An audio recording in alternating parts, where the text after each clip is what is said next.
My people, I hope you're doing good because this lesson ain't no good at all. This is full of bad stuff. I hate to be the bearer of bad news. This could be some of the more weirder, abstract things we do in algebra all year long. Like, just look at these words, folks.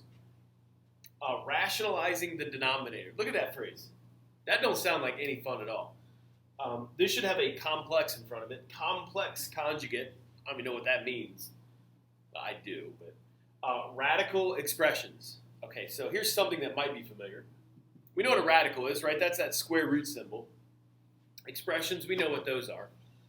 So that part in itself is a pain, let alone all this weird stuff we got to do down here.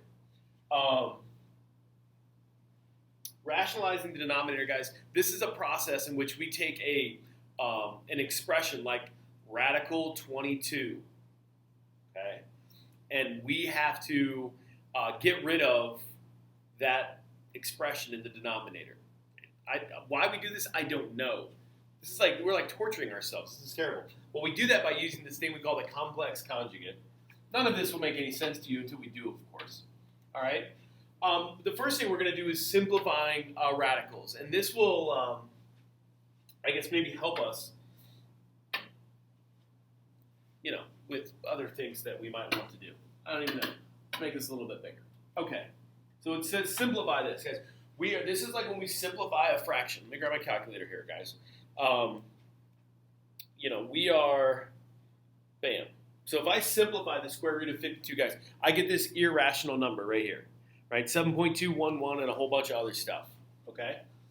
I'm not going to change the meaning of this at all. I just want to change the way it looks. This is like simplifying 7/14, only much worse. Okay. All right. So here's how this works.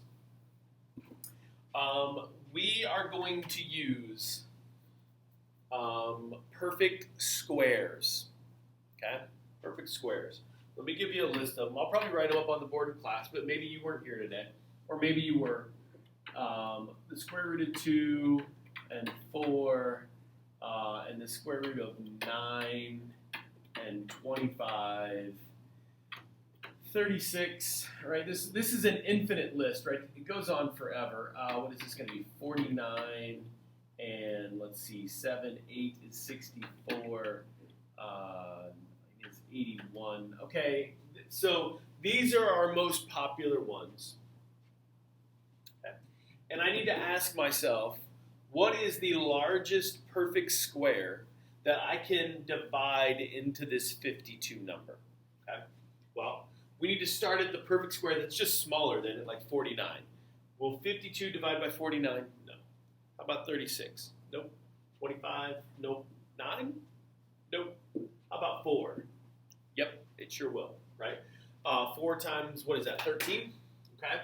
So this is then how we have to write this. We're basically... Remember the factor trees that you guys did? I don't even know what grade that is. Probably somewhere in elementary school.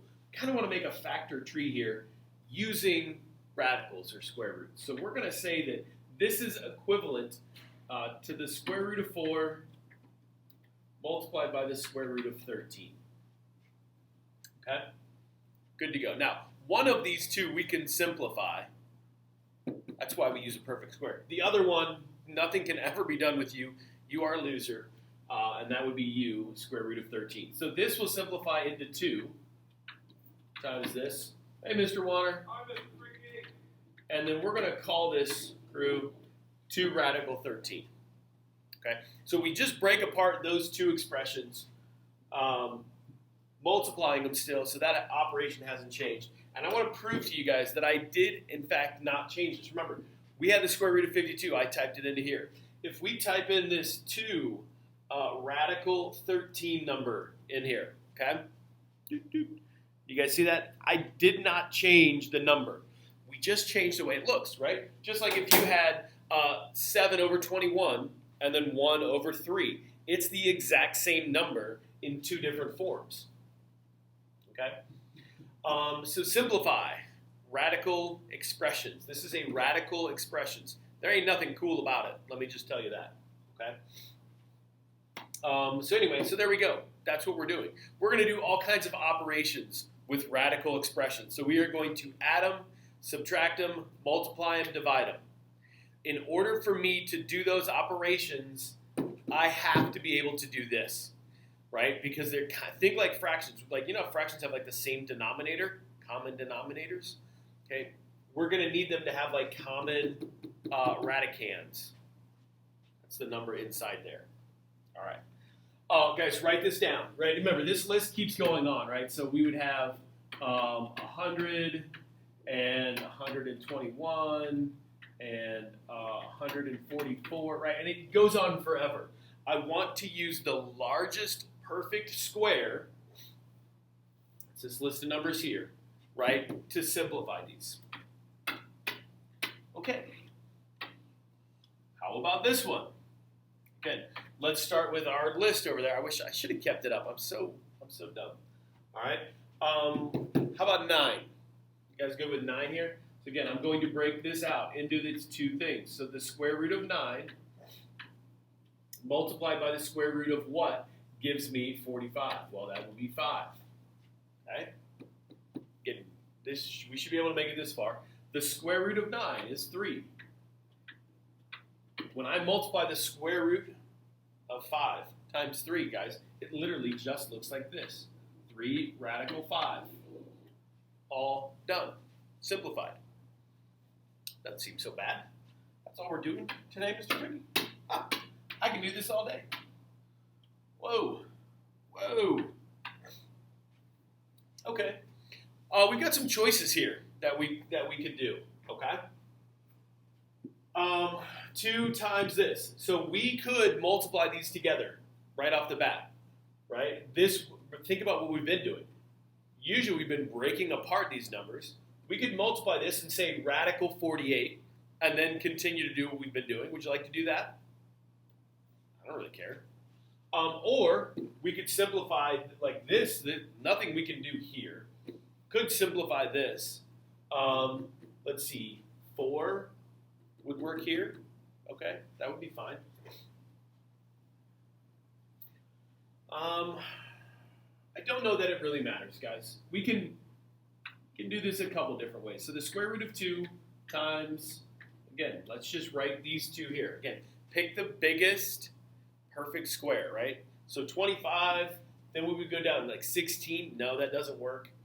9, no. 4, yes. Square root of 4 times the square root of 6 gives me the square root of 24, okay? Okay, this is going to turn into radical 2 times the 2 times the square root of 6.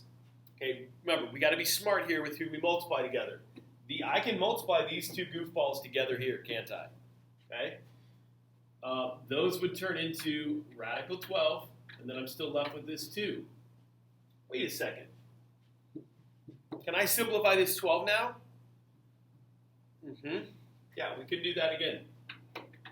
So this is going to be times the square root of 4 times 3. Now this becomes 2 times that 2 times that 3. 2 times 2 is 4, and this will look like 4 radical 3. Okay?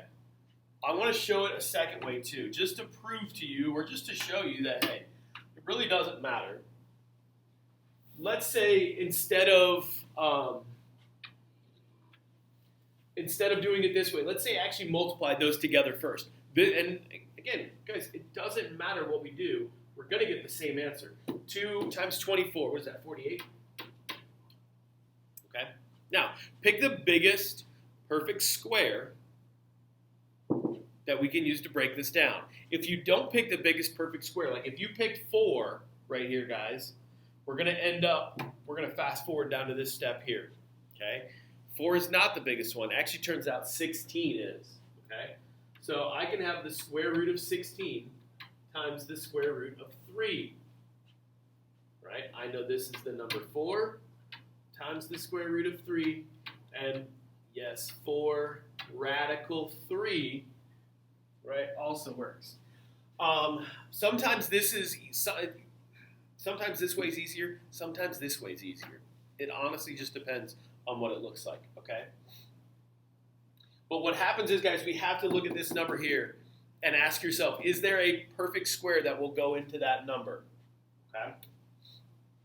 Like, let's not do that. All right, let's carry on. We're going to be here forever anyway. All right, here we go. And sometimes, we get ones like this. I don't know that anything really goes into that, okay? So let's go ahead and take 5 times that 35. I really don't feel like doing that in my head, although it's, what is that, 150, 175, maybe? Yeah, it is. Okay. So 175. All right. Now, let's find our perfect squares, okay, that will divide into this, that will help us simplify this. So 175. Again, this is just where, guys, it's a little bit of guess and check to figure out, hey, 175. Let's see. How about this one? Nope. 175 by that one. Aha. 25. Finally found it. Okay. So 25 and 7. So this will break into the square root of 25 times the square root of 7. Okay. We know this turns into 5. 5 times the square root of 7 just looks like this. 5 radical 7. All done. Again, there is no perfect square smaller than 7 that will simplify that. So that's how we know we're done. All right, so you're thinking to yourself, hey, this isn't too bad. And then they do this on us. Okay? Look, it was hard enough when we had just a number. Now you're going to add some variables in here? Okay, come on, man. Okay. All right.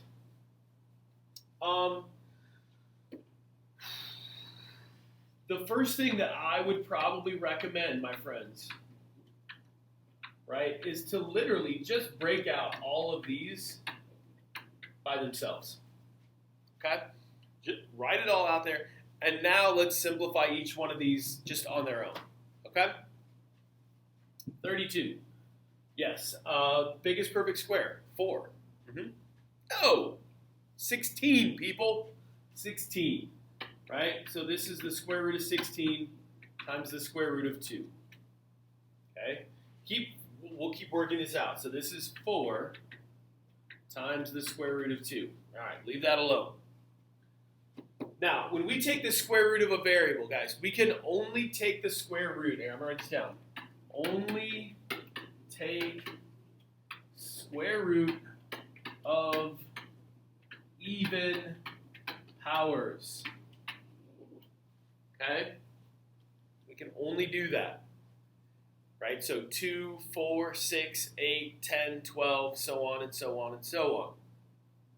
When we do that, you will just, when you take the square root, so if you take the square root of even power, right, you literally divide by 2, and that's what you get. So that makes no sense. If I take the square root of m to the second power, okay, this is going to turn into m to the first power, okay, because it's an even power. Divide that by 2. 2 divided by 2 is 1. Okay, the same thing can apply here. It's an even power. Divided by 2. When I take the square root of it, it just turns into n to the first power. I cannot take the square root of c to the first power. No, you've got to be an even power, okay? All right, so this is just, sorry. You just stay there, okay? Now, I'm going to get rid of these ones here, so this is times m times n times the square root of c. Okay, combine the stuff that will combine. So if we've taken the square root of u, you are allowed to multiply those 3 things together. If we've not taken the square root of u, we will multiply you people together. Okay? So numbers outside of the radical symbol will get multiplied together. Expressions, right? Terms. Inside the radical expression get multiplied together. So 4 times m times n is just going to give me 4m mn. What's inside the radical? 2 times c. 2c. That is the worst radical symbol I've ever drew in my whole life. There you go. Okay? Final answer. There it is. Okay? These are hard enough, guys. When we get these, we really got to slow down, right? And we can, I want to be clear, we can do odd powers, but we have to use even powers to get there. But the first power, like c to the first power, I can never do anything with. Hopefully we get an example like that. Of course, they wouldn't give me one. Guys, let me go back here and make up one. Actually, let's just say this was c to the 5th power, right? Actually, yeah. Let's do this. Let's make this the 12th power. Sound good? Okay. Forget about 32. We already know what happens there. So guys, this is the square root now of m to the 12th, n squared c to the 5th. Okay? Literally, write this over there on the left or somewhere. Okay? What do we do here? I don't know. Well, the first thing we're going to do, break all 3 terms out by themselves. N squared c to the 5th. Okay? Now, even powers are a piece of cake. Divide them by 2 when we take the square root of it, and we're done. Okay? So I'm telling you right now, take 12 divided by 2. That's m to the 6th. We love even powers in a radical. N to the 1st. Okay, I need to use an even power here, right? You remember how, like, we would say, in the one example, like we had 2 and we had 12 or whatever, we could call that radical 48. Okay, well, by the same thinking, guys, I can take c to the 5th power and I can break that into, hey, what 2 things multiply to c to the 5th power if we're using powers? Think back to product rule. Keep the base, add the powers. So I really want to turn this into c to the 4th power times c to the 1st power. What? Yeah, I want to break that into 2, like the biggest even power I can, c to the 4th. If I were to multiply that by c to the 1st, guys, remember, this would just turn into c to the 5th. Okay? So that's what I want to do here. I want to use c to the 4th power times c to the 1st power. Okay? And now we can say, hey, m to the 6th times n times, okay, 4 divided by 2 is 2, so this is really c to the 2nd power, times the square root of c. Okay? Multiply all the stuff outside together. Okay? If you'd like to put it in c squared m 6 n times the square root of c, that's perfectly fine. Okay? Whew. Okay. So what have we learned? We've learned we love even powers because we just divide it by 2 when we take the square root of it, and we're good. If we have an odd power, we got some work to do, right? Because we have to write it as the product of 2 powers. In this case, I chose c to the 4th times c to the 1st. Okay. Goodbye. Now we can get going with terrible, horrible things. Okay. We're only 2/3 of the way through. Man, this is bad. Which expression is equivalent to this? Got 4 choices here. Interesting. 4, 8, 2, 4. Somehow they've gotten rid of that radical symbol. This is the rationalize the denominator part, okay? It's no fun. Not even for me, okay?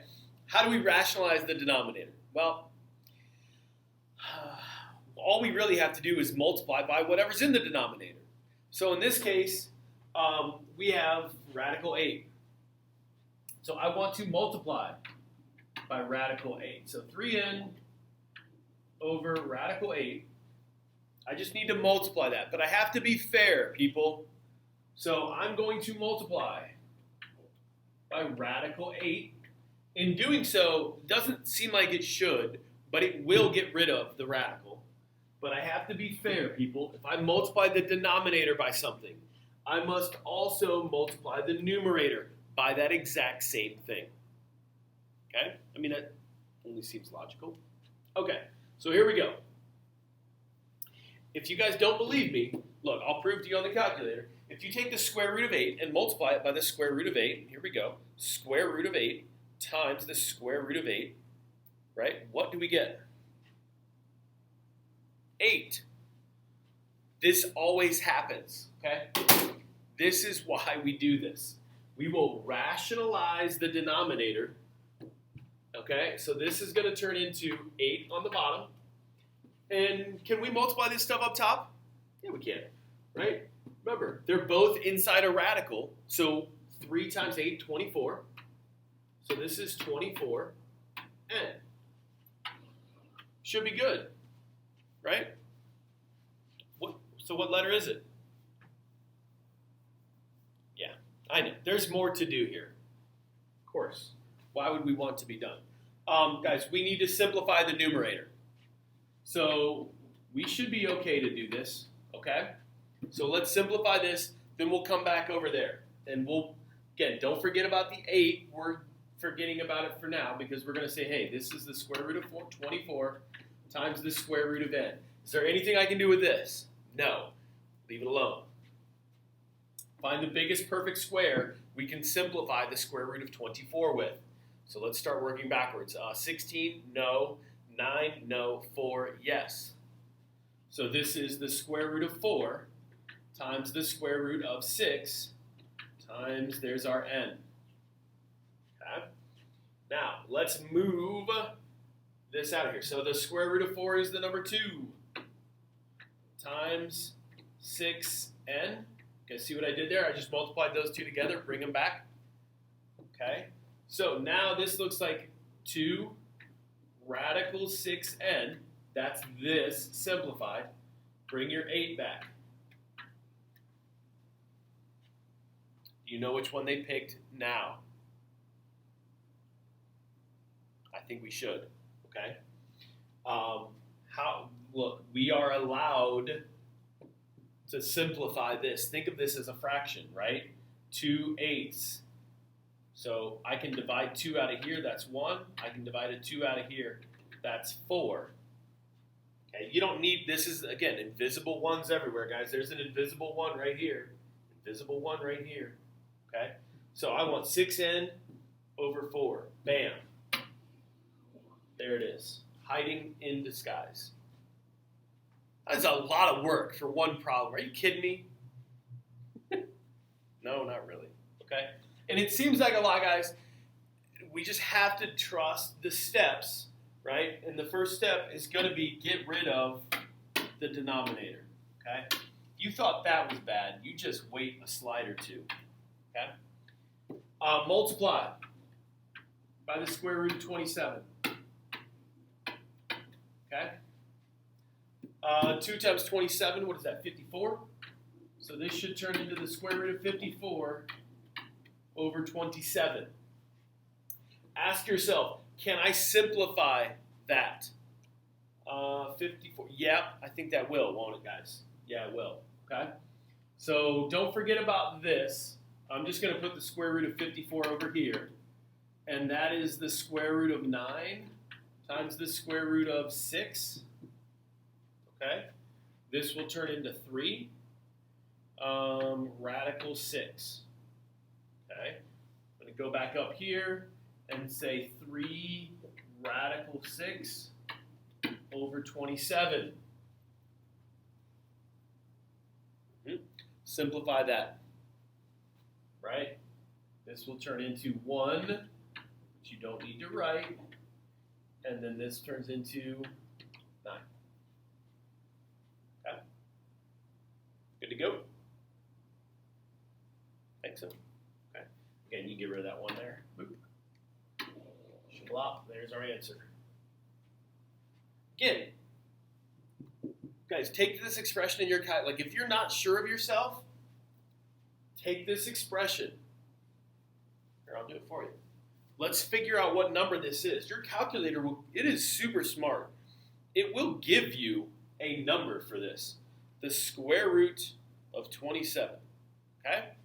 So the square root of 2 divided by the square root of 27 is that irrational number there. This better be the same thing, or we didn't do this right. Okay? Square root of 6 divided by 9. Did we get the right answer? Sure we did. Woo. Okay? So guys, we're not changing the meaning of the number. We're changing the way it looks, right? Because we don't like to have radicals in the denominator. Fun. All right, here is the complex conjugate part of today's lesson. Again, it's okay. Okay. Here's what we have to do. When there's more to the denominator than just a radical, I got 4 minus. Here's what we have to do. You've got to say 4 plus radical 5. Again, 4 plus radical 5. Okay? Bam. Now we're good to go. I think. No, we're okay. All right. Look, we're going to cheat. I am not going to teach you how to FOIL yet. All right? There is a process called foiling, and we're going to need it in Chapter 8. And we can talk about it here. I'm just going to show you the shortcut method, and we're just going to call it a day. Okay? All right. So, what does our denominator turn into? Well, here's all we got to do. Multiply. Again, we're multiplying here, people. We're multiplying this expression times this expression. Just like we're going to multiply this one times this one. Okay? All right, so what does all this turn into? Well, multiply your 4's together. I get 16. Okay? Then I just want you to multiply your radical 5's together. Okay? So what's radical 5 times radical 5? Just 5. Now, you got to think of it as like negative radical 5 times positive radical 5. So this is going to turn into a negative and just 5. Dude, you're telling me this is going to turn into the number 11? Yeah, I'm telling you, this is going to turn into the number 11, okay? So that's really cool. What about all this? Okay, well, got to do some distributive property here. Multiply, multiply. 2 times 4, 8. 2 times radical 5. Well, just looks like that. Okay? It's not going to, remember, we're not multiplying this in there to say radical 10. Doesn't work like that. This is outside of the radical. Okay? All right, so we get 2 radical 5. Good to go. Can we add these together? No, we sure can. Okay? So we just leave it as this weird expression, 8 plus 2 radical 5 over 11. I think that's good to go right there. Okay, there's some weird simplifying stuff we could maybe do with that 8 and 11 if we wanted to. I'm not crazy about doing any of that stuff, though. Okay? So there we go, rationalizing the denominator. Okay? Okay. All right, so, yeah, I think we got that good to go there. Let's make that go away. Nope, still same problem. All right, here's another one. Again, if you guys feel cool and comfortable, go ahead and solve this one. Same steps as before. So we have to figure out what are we going to multiply by. Well, it's just going to be 3 plus this. 3 plus radical 5. Again, whatever we're multiplying here, we need to multiply up here, right? You can think of these as all their little weird things, okay? All right, let's do the numerator first. I think that's always easier. So 4 times 3, this is going to turn into 12 plus 4 radical 5. Again, it's not a great 5. If that would simplify or be able to simplify. If that was like 4 radical 20, we would need to then go through that whole process of doing that. Again, here, multiply the 2 3's together, that's 9. Negative and a positive is going to give me a negative. Square root of 5 times the square root of 5 is just 5. Okay? And we are good with saying, hey, this is 12 plus 4 radical 5 over 4. Okay? All right, good to go there? I think so.